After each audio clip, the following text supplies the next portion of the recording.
Halo semuanya, perkenalkan saya Fiar Ginting. Nah, di sini saya ingin membahas ataupun mempresentasikan mengenai jenis dan sumber data. Di mana untuk pertama-tama kita harus mengetahui apa itu data. Data adalah berasal dari kata Latin yaitu datum, dan dalam statistik data adalah himpunan angka atau informasi yang menunjukkan nilai suatu objek atau fakta. Data itu bisa diperoleh dari pengamatan, pengukuran, perhitungan, dan juga respons. Nah, data yang telah diolah tersebut maka akan mudah dipahami dan disebut dengan informasi. Ciri-cirinya itu berupa angka, kata, ataupun informasi, memiliki variasi, dapat diamati dan diukur, dan data tersebut diperoleh dari objek penelitian. Kita masuk ke jenis data berdasarkan sifatnya. Berdasarkan sifatnya ada dua, yaitu metode kualitatif dan kuantitatif.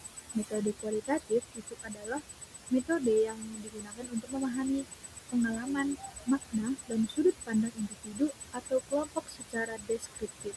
Data yang diperoleh bisa berupa ucapan, pendapat, tulisan, atau dokumen yang kemudian dianalisis secara induktif berdasarkan fakta di lapangan. Selanjutnya, metode utama dalam penelitian kualitatif itu meliputi yang pertama observasi. Observasi adalah pengamatan langsung di lokasi. Contohnya, peneliti mengamati bagian pendaftaran. Maka observasi ini peneliti hanya mengamati dari jauh bagaimana proses pendaftaran di suatu rumah sakit tersebut. Selanjutnya, metode studi pustaka. Studi pustaka ini adalah pengumpulan data dengan menggunakan dokumen atau jurnal ataupun laporan. Contohnya, peneliti menganalisis data DBD dari laporan kesehatan. Maka untuk mengumpulkan data, menurut studi pustaka, peneliti harus mengambil data itu ataupun menganalisis data dari dokumen atau jurnal ataupun laporan di suatu rumah sakit tersebut. Selanjutnya, metode fokus group discussion ataupun FGD, di mana metode ini adalah metode diskusi kelompok untuk berbagai sudut pandang. Contohnya, diskusi masyarakat tentang pelayanan di suatu puskesmas. Maka dengan menggunakan metode fokus group discussion ini akan dilakukan diskusi per kelompok untuk berbagi ataupun membahas tentang suatu isu. Selanjutnya, observasi partisipatif. Metode ini adalah metode di mana peneliti itu terlibat langsung di lapangan. Contohnya itu, peneliti ikut gotong royong dalam suatu penelitian. Maka beda observasi dengan observasi partisipatif ini. Observasi itu peneliti hanya mengamati dari jauh, sedangkan observasi partisipatif ini peneliti langsung terlibat ke dalam objek penelitian tersebut. Kita masuk ke metode kuantitatif. Metode kuantitatif ini biasa digunakan untuk meneliti hubungan antar variabel secara terukur dengan data yang berbentuk angka. Dalam penelitian, data diperoleh melalui pengukuran dan analisis menggunakan teknik statistik untuk menguji hipotesis. Biasanya prosesnya itu meliputi penyusunan hipotesis, pengumpulan data, hingga analisis statistik. Metode utama dalam penelitian kuantitatif itu ada yang pertama survei kuesioner, di mana survei kuesioner ini digunakan untuk mengumpulkan data dari responden dengan pertanyaan tertutup ataupun terbuka menggunakan skala angka.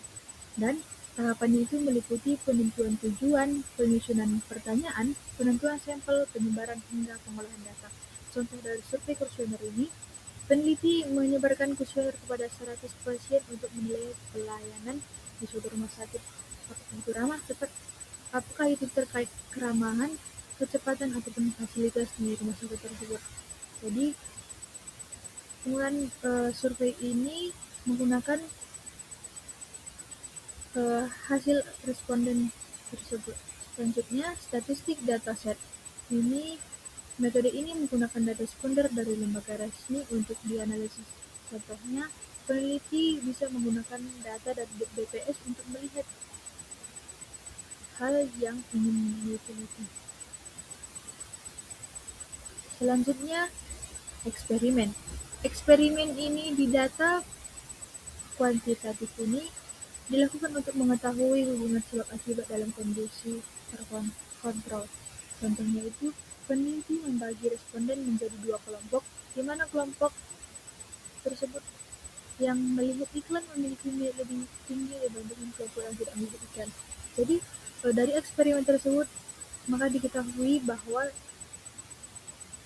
kelompok yang melihat iklan itu memiliki minat lebih tinggi dalam membeli, sedangkan kelompok yang tidak melihat iklan tersebut cenderung lebih rendah dalam minat beli.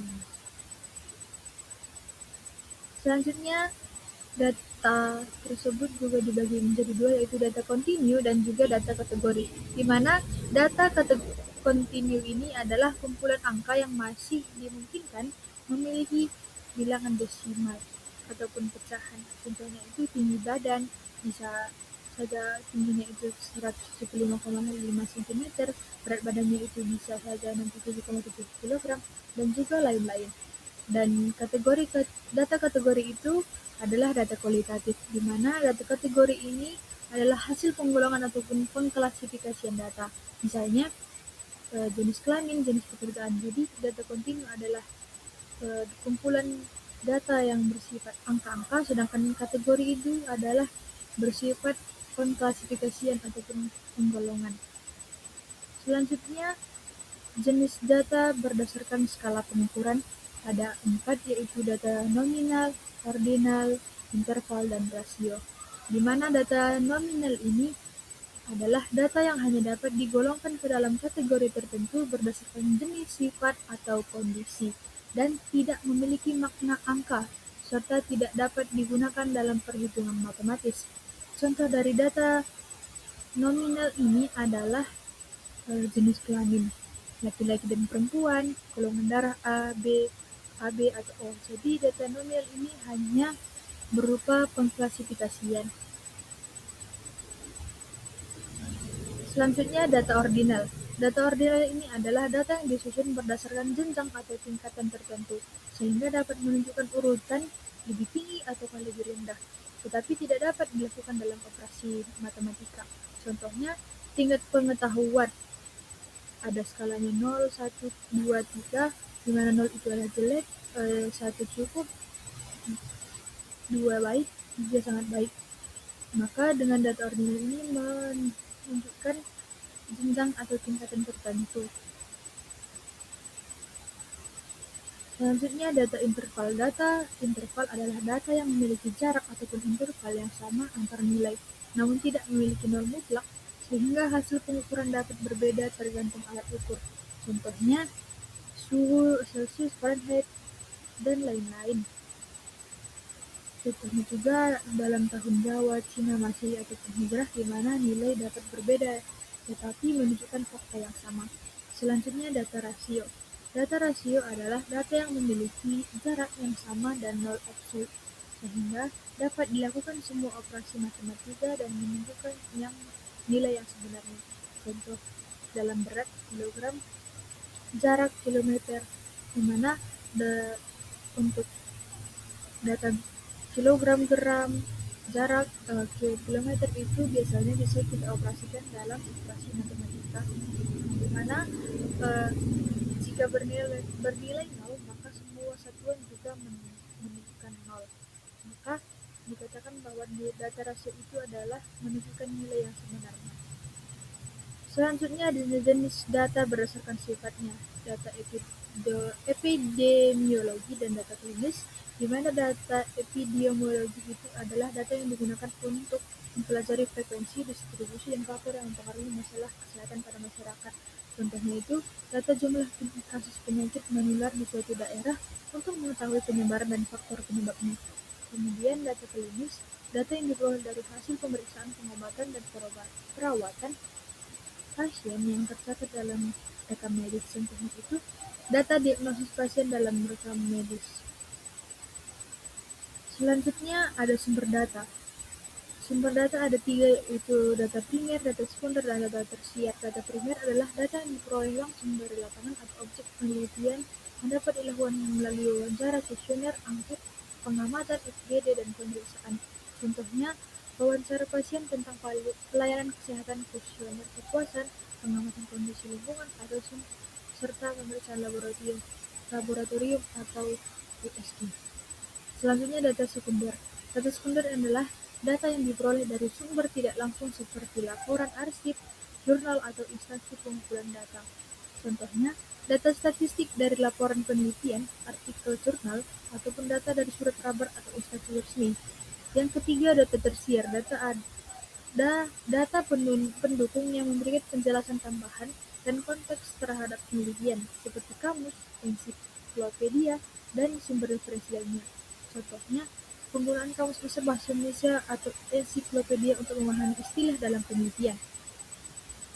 Jadi, kesimpulan yang didapat dari jenis dan sumber data materi ini adalah data adalah kumpulan fakta atau informasi dari pengamatan atau penelitian yang diolah menjadi informasi untuk pengambilan keputusan. Data dibedakan menjadi dua, yaitu kualitatif dan kuantitatif, yang memiliki skala nominal, ordinal, interval, dan rasio, serta bersumber dari data primer, sekunder, dan tersier. Pemahaman data ini membantu dalam menghasilkan informasi yang lebih akurat dan bermanfaat. Selanjutnya kita masuk ke soal kasus di mana seorang mahasiswa menggunakan laporan tahunan rumah sakit yang sudah dipublikasikan untuk menganalisis jumlah kunjungan pasien. Sumber data tersebut termasuk dalam.